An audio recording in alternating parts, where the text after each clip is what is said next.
And with the 11th pick, the Chicago Bulls drafted MAtas Buzelis with that 11th pick. We're going to talk about it all and more right after this. You are now tuned in to Chicago Bulls Central, your number one place for all Chicago Bulls news and content.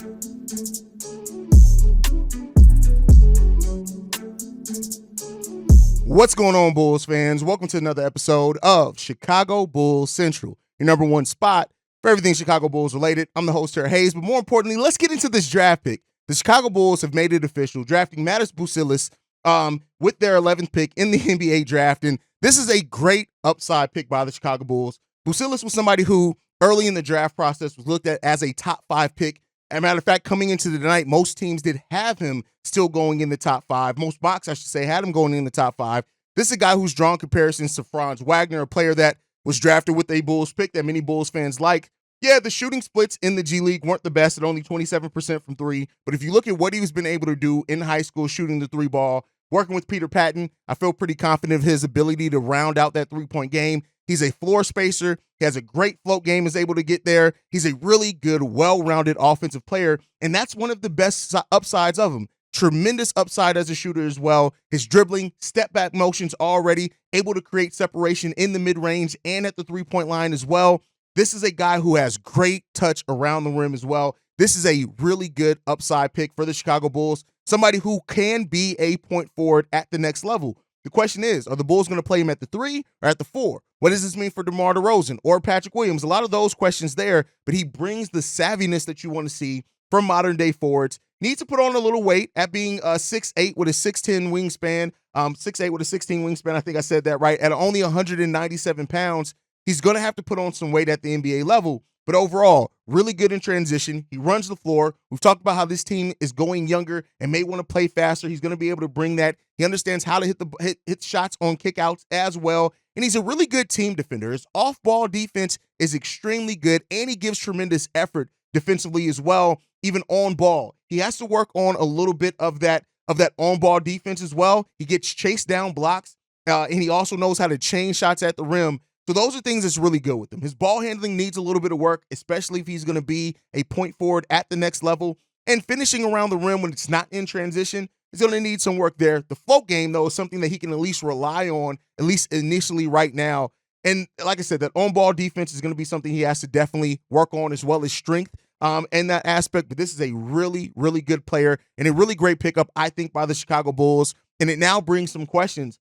Are the Bulls really going younger? At being only 19 years old, he will be 20 before the start of the NBA season.